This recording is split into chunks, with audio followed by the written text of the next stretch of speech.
Hi all, another very interesting game of Leela Chess, ID 507 against Stockfish 7. This is by David Grosvenor. Leela was playing on a GTX 1060 graphics card, Stockfish on 2.80 GHz full CPU setup. So D4 from Leela. Time control 1 minute for 40 moves, very fast time control to test intuition. C4 from Leela. We have C6, the Slav, knight F3, knight F6, knight C3. Semi-Slav, bishop G5, H6, Leela takes on F6, queen takes, E3, knight BD7, bishop D3, the queen drops back, white castles. So quite often in this line with bishop takes F6, white is accentuating, trying to accentuate control of C5 and E5 quite often. So bishop E7, queen E2, D takes, bishop takes C4, black with the bishop pair, though could be potentially dangerous. Black castles here, rook FD1, B5, bishop D3, bishop B7. Now often C5 is a liberating move. At the moment it's not possible, the B5 is loose.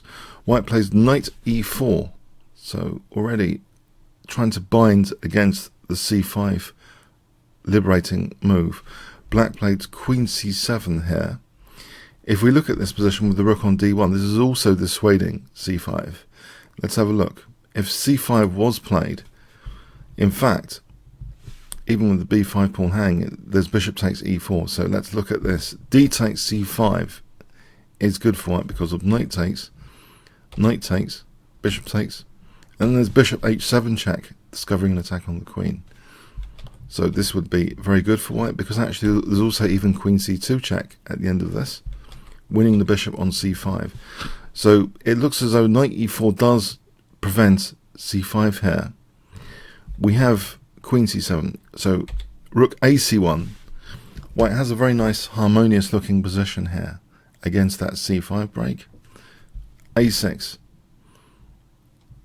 If we look again at C5 here, just in case, this position is always going to be good for white because the bishop's hitting the rook here. There's no time for this kind of thing to recollect on C5, and even if there was, there's B4 as well.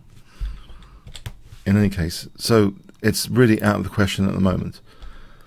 A3, which prepares B4 to really lock down the C5 square. So this is very nice positional play from Leela, shutting down an important liberating break. Now playing on the king side with H4. We have queen B6. And now B4, a lockdown here. Again, if we check this possibility, there's even if black can take on C5, it ends up there's B4 here now. So queen B6 getting out of the potential issue like that. But now B4 really locks down just in time against C5. So it keeps this bishop hemmed in as well on B7. A5, knight C5. Hitting the knight on D7. Queen goes back. And now, very aggressive, G4. Because of Leela sealing down the queen side positioning, it's like a free hand situation on the king side. A takes, knight takes C5. This really locks down that bishop. B takes C5. G6. And now H5, trying to tease open some light square weaknesses even more. Stockfish plays G takes H5. In the event of G5, let's have a look at this. The bishop could slip back. And for example, rook A6, queen D3. This is dangerous.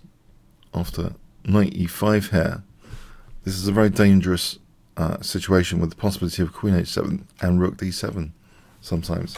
For example, taking, check, rook D7, hitting the bishop and threatening mate, double attack. So that's just winning the bishop, this line. So this is exceptionally dangerous scenario. So we have G takes H5, knight E5, bishop F6. Knight E5 is very, very interesting in its own right as well, just temporary pawn sack. If black dared to take here, there's too many targets. Queen takes G4 check. And here, F4 is just really strong. Let's have a look. pardon me, king h1, and rook g1. This is just crashing through. This situation with this bishop knocked down on b7 is very dangerous for black, because of there's an incoming rook takes g7, for example, like this.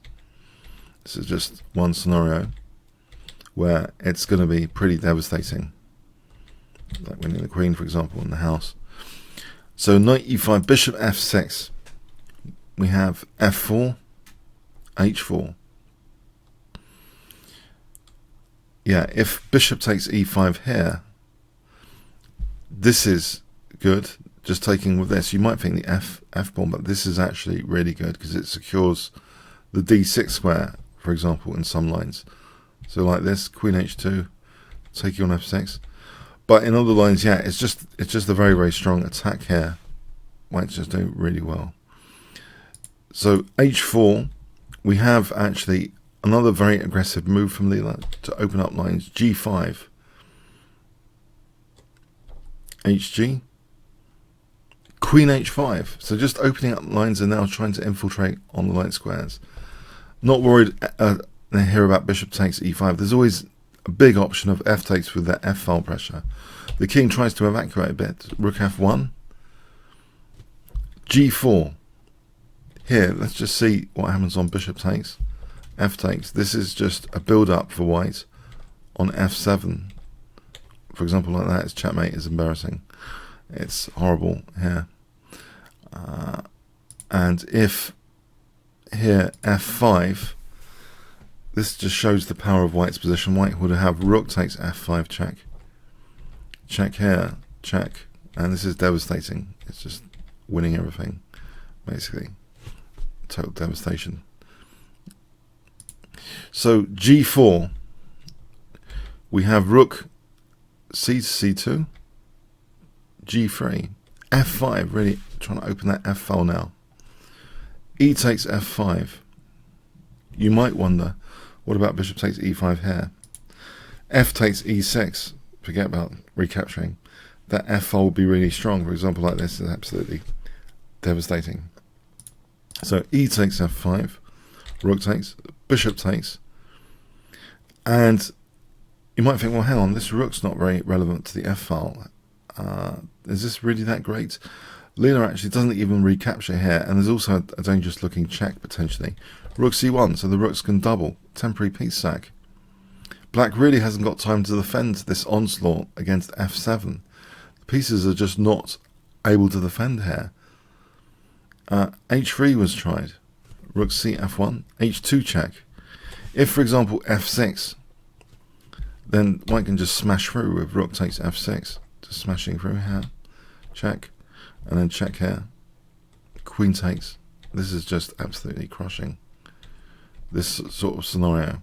And this is a absolutely big advantage for white. So h2 check, king h1, bishop f4, it's very desperate.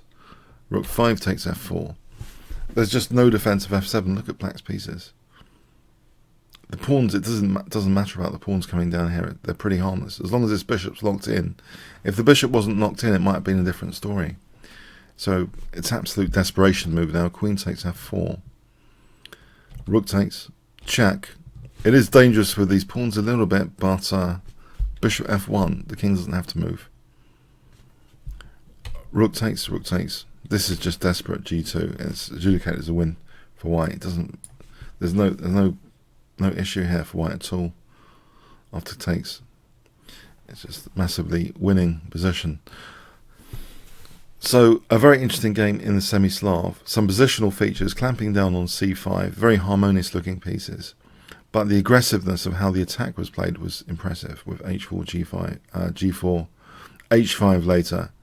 The temporary pawn sacks, not even recapturing at one point a piece, just building up pressure relentlessly on that f file. So a really nice positional and attacking game. The positional play is a prelude, creating a massive bind on black's potential counterplay. And once that was shut down, the conditions were ready for an attack. A bit like a kind of Nimzovich attacking game in a way. He used to do that a lot. Shut down counterplay first, then go on the attack. Okay, I hope you got something from it. Comments, questions, likes, shares appreciated. Thanks so much.